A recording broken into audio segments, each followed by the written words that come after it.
Hello friends, welcome back to the channel. नोंथांमोनखौ बे मोनसे गोदान भिडिअ बयखौबो बरायफिननाय जाबाय आरो नोंथांमोनखौ बड' जब निउसनाव बयखौबो बरायफिननाय जाबाय। जोंहा दिनै मोनसे आपडेट फैनानै दंफैयो।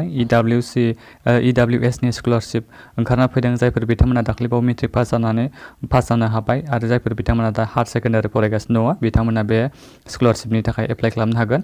बेनि बागैनो आं नोंथांमोननो गासैबो डिटेल्सखौ होनो नागिरदों। नोंथांमोनसिम आं मोनसेल' रिक्वेस्ट खालामो, नोंथांमोना सोरबाफोर आंनि चेनेलाव गोदानै फैदोंबा अन्नानै चेनेलखौ साबस्क्राइब खालाम आरो लोगोसे बेल आइकनखौ दाबायना लाबानो जाबाय बिदिनो आपडेट मोननो थाखाय।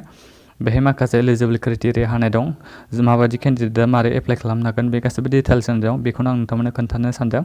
बेहाय होदों जोंहा स्टाडिं इन क्लास 11 एन्ड 12 जायफोर बिथांमोना दायो माने क्लास 11आव दं। क्लास 11आ ओरैबायदि जाहैबाय आरो माने दाख्लैबावै जायफोर बिथांमोना रिजाल्ट मोन्दोंमोन ना मेट्रिकनि 10th क्लासनि जायफोर बिथांमोना दा माने पास जाबाय बिथांमोना माने दा क्लास 11आव दङ। ओमफ्राय जायफोर बिथांमोना दायो माने हायर सेकेन्डारि माबायाव दङ सेकेन्ड इयाराव बिथांमोनखौ क्लास 12 होननानै बुङो।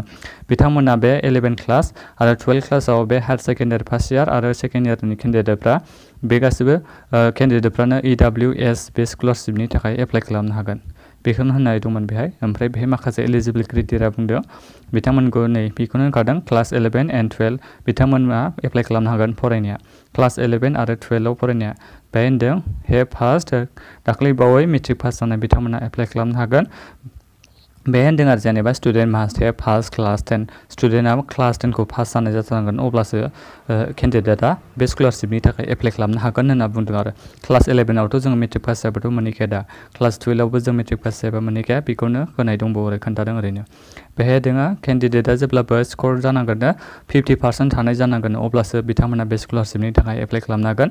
मेट्रिकआव बिथांमोननिया 50% मार्क थानांगोन अब्लासो बिथांमोना एप्लाइ खालामनो हागोन। 50%नि बिथांमोना जुदि खमबा नोंथांमोना बे स्कलारशिपनि थाखाय एप्लाइ खालामनो हानाय नङा। नोंथांमोननिया मार्कआ माने पार्सेन्टेजआ नोंथांमोननिया 50% गोजौ जानांगोन बे स्कलारशिपखौ एप्लाइ खालामनो थाखाय। आरो बेहाय मोनसे कन्डिसन होबावदों एनुवेल फेमिलि इनकामा लेस देन माने एनुवेल फेमिलि इनकामा नोंथांमोननि न'खरनि फेमिलिनि इनकामा 6 लाखनि खम जानांगोन अब्लासो नोंथांमोना बे स्कलारशिपनि थाखाय एप्लाइ खालामनो हागोन। जुदि नोंथांमोना 6 लाखनि बाराबा एनुवेल फेमिलि इनकामा अब्ला नोंथांमोना बे स्कलारशिपनि थाखाय एप्लाइ खालामनो हानाय नङा। नोंथांमोननि बे फेमिलि इनकामा जेब्लाबो जानांगोन 6 लाखनि खम जानांगोन अब्लासो नोंथांमोना बे स्कलारशिपनि थाखाय एप्लाइ खालामनो हागोन। बेहाय दं 11-12 बे फरायनाया नोंथांमोना रेगुलार जानांगोन अब्लासो नोंथांमोना बे स्कलारशिपनि थाखाय एप्लाइ खालामनो हागोन। रेगुलाराथ' जों जाखायो दा बे आसाम बर्डनि गासैबो रेगुलारानोखा नोंथांमोना बेखौ एप्लाइ खालामनो हागोन। बेहाय होनदों आरो मोनसेबाव मास्ट बि एन इन्डियान सिटिजेन जों आसामनि सिङाव थानाय गासैबो मानसिफ्रानो इन्डियान सिटिजेन जायो बे जेबो नङा। बेहाय आरो होनदों बेनिफिट्स नोंथांमोना 10,000 स्कलारशिप एमाउन्ट हिसाबै बेहाय मोननो हागोन। अनलाइन एप्लाइनि बे नोंथांमोना बे अनलाइन एप्लाइ नुनायाव नोंथांमोना बे थुनो हाबा नोंथांमोना बे अनलाइन एप्लाइनि लिंकआव मोनहैगोन। नोंथांमोना एप्लाइ खालामबानो जाबाय।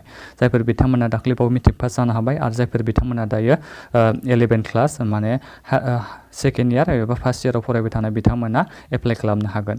एप्लाइ खालामनो थाखाय नोंथांमोना बे एप्लाइ नावआव थुना होबानो एप्लाइनि बे एप्लिकेसन फर्माव मोनहैगोन। बिनि लिंकखौ आं भिडिअनि डिसक्रिपसनाव होदों। नोंथांमोना भिडिअनि डिसक्रिपसनाव थांनानै चेक खालामबानो जाबाय। ओमफ्राय नोंथांमोना बे वेबसाइटआव फैनो हागोन एप्लाइ नावआव।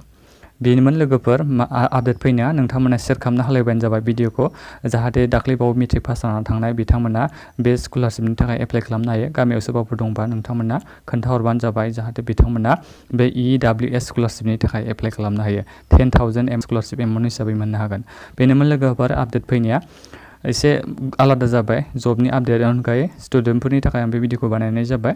नोंथांमोना अननानै खोन्थालायदो। बेनोमोन लोगोफोर शेयार खालामलायदो भिडिअखौ। चेनेलाव गोदानै फैदोंबा अननानै चेनेलखौ साबस्क्राइब खालामदो बिदिनो माखासे जबनि आपडेट आरो फरायनायनि माखासे आपडेट मोननो थाखाय। गोजोन्थों लोगोफोर।